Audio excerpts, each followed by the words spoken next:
Hi everyone, it's me Jess and you're watching Jess Reads. So today's video is my August slash summer wrap up, I guess.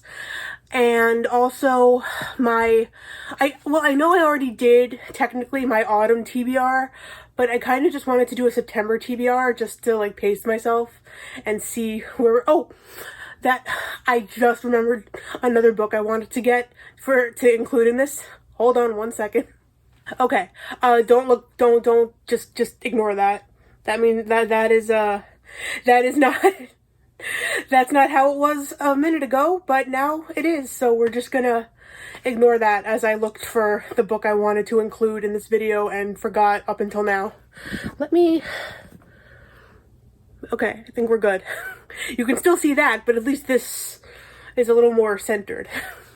Okay, so like I said, this is my August wrap-up slash September TBR.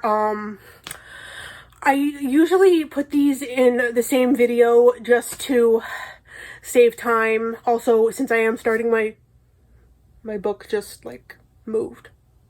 Halloween's coming, the ghosts are here. Since I am starting my new job, I wanted to just get this out of the way, so to speak, because unfortunately, in the real world, YouTube has to come second. It is what it is. So the first book that I read in August was Tilly in Technicolor by Maisie Eddings. I've read a book or two by Maisie Eddings in the past. She's a great author, and this book was no exception. Well, her other two books were more contemporary, like more adult romance, and then this is considered teen, like YA teen romance fiction, you know. But yeah, so this centers around Tilly, and she is neurodivergent, and she is offered an opportunity to be her sister's intern in Europe, and like they're gonna like travel around Europe. And she, on the plane, she meets she sits next to this boy named Oliver, and Oliver is autistic, and he ends up also being Tilly's sister's assistant. And this book is just filled with like, other than like the neurodivergent representation, there's LGBTQIA plus representation, there's just this book is just so, it's very what's the word? It sheds light, like a very good light on neurodivergence and everything that comes with it, and it's a romance also, so it's just so good. So the next book that I read was Lotus by Jennifer Hartman. This was not my first Jennifer Hartman book. It's right here actually. She also wrote An Optimist's Guide to Heartbreak and A Pessimist's Guide to Love, which are two of my favorite books of all time. So I knew that when I saw Lotus, I had to pick it up. I actually took this off the book cart at Barnes before they could get it on the shelf because I saw it and I was like, I need this. So this book, this is a really like interesting plot because it centers around Sydney and Oliver again. I didn't realize how common the name Oliver was nowadays. Sydney and Oliver, and so basically it starts in the past, and what happens is that Sydney and Oliver they become like best friends. Oliver is kidnapped at a 4th of July party, and he is held captive for 20 years. Was it 20 years? 22 years.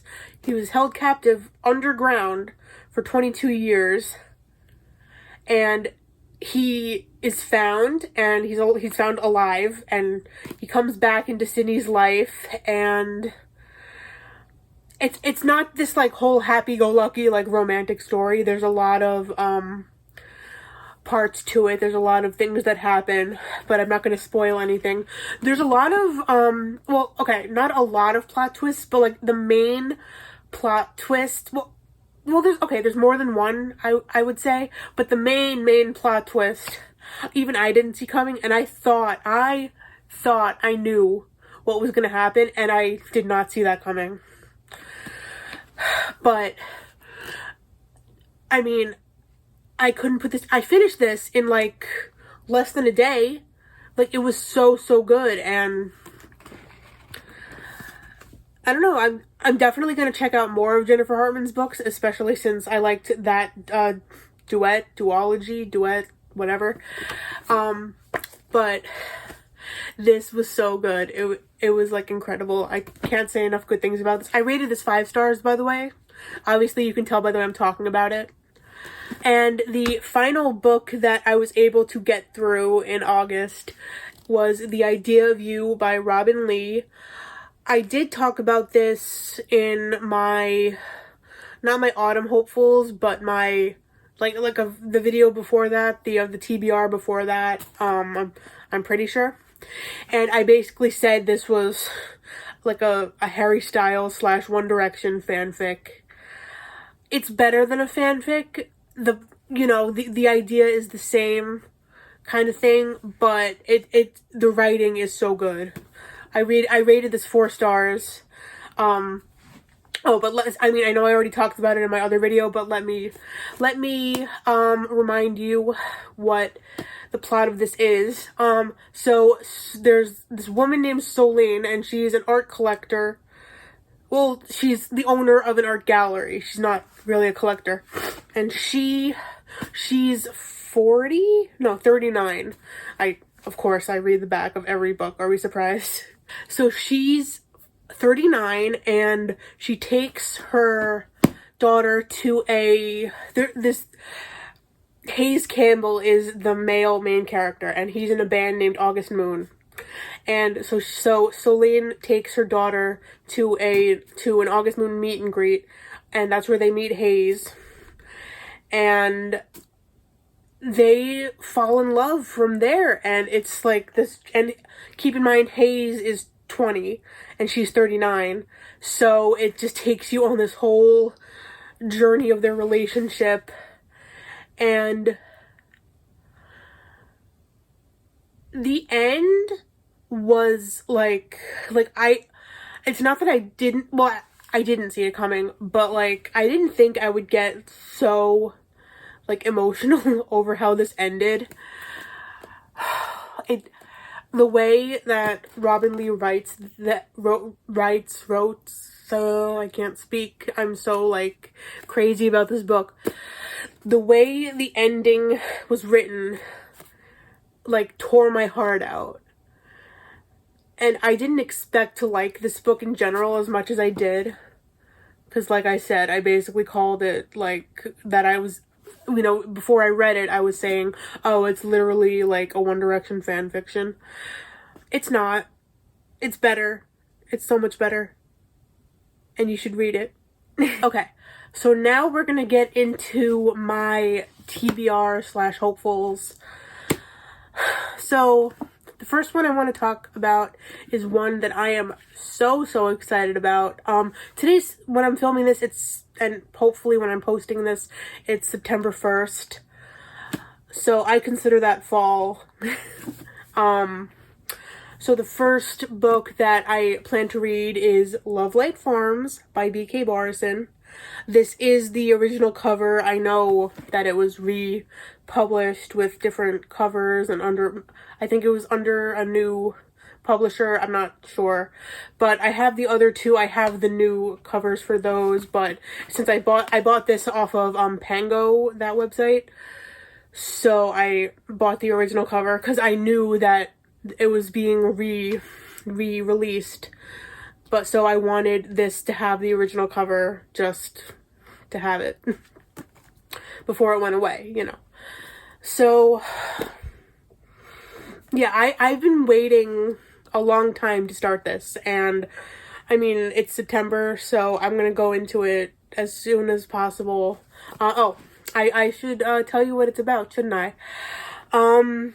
So, let's... Love Light Farms is not the magical winter wonderland of Stella Bloom's dreams. In an effort to save the Christmas tree farm... Christmas tree farm. She's loved since she was a kid. She enters a contest with Insta-famous influencer Evelyn St. James. With the added publicity and the $100,000 cash prize, she just might be able to save the farm from its financial woes. There's just one problem. To make the farm seem like a romantic destination for the holidays, she lied on the application and said she owns Lovelight Farms with her boyfriend, only there is no boyfriend. Enter best friend Luca Peters. He just came home for some hot chocolate and somehow got a farm and a serious girlfriend in the process. Lovelight Farms is a romantic comedy featuring a handsome freckled data analysis, a messy optimistic Christmas tree farm owner, and a small town with the best hazelnut lattes on the East Coast. The sweet and steamy romance is a holiday happily ever after. I probably could have just read you that last paragraph. That seems to sum it up pretty well, but you got the entire back. So there you have that. But I'm so excited to finally read this. I might just make an entire video about this if I like it enough. I am hoping I rate this at least 4 stars because I have very high expectations for it. So the next book that I want to get through in September is Something She's Not Telling Us by Darcy Bell. This is, of course, a thriller. I've been making a point to start reading more thrillers, and you know, fall seems like a good time to do so. So I picked this up, and this centers around Charlotte and Daisy, and Charlotte and Daisy. Daisy is Charlotte's daughter, and okay, I'm reading this, the blurb of this off of Amazon because the back of the book is like full of words, and it's going to take way too long for me to go through it. So I'm just gonna read this part, and it says, it is an electrifying domestic thriller of how one woman's life is turned upside down when her brother brings his new girlfriend to visit and no one is telling the truth about who they really are. I mean, I think that sums it up pretty well. So I'm excited to get through it. Hopefully, if I end up getting through it. Like I said, you know, October/September, you know, the fall time is the best time to get through this. It's not October yet, but September, you know, it's a good place to start. So yeah. So next up, we have the X Hex by Erin Sterling. And I also included this in, it was one of my previous videos. I'm not sure if it was a hopeful or a haul or one of those things, but this centers around Vivian Jones, and I mean, she literally the title says it all. She literally puts a hex on her ex-boyfriend and has to like undo it. So, because things go wrong. I'm really excited. Along with Lovelight Farms, I might start this as well. So we will see what happens. Next up, we have From Lukov with Love by Mariana Zapata. This will be my first Mariana Zapata book. I don't know. I'm not exactly hesitant to start, but like I'm hesitant in the way of like, what if I don't like it as much as everyone else seems to?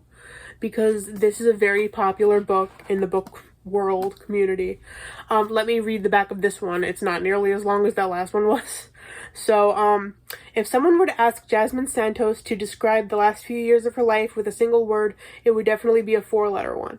After 17 years and countless broken bones and broken promises, she knows her window to compete in figure skating is coming to a close. But when the offer of a lifetime comes in from an arrogant idiot she spent the last decade dreaming about pushing in the way of a moving bus, Jasmine might have to reconsider everything, including Ivan Lukov. So, it sounds good, but again, I'm taking this with like a grain of salt, and we will see if I like this as much as everyone else is.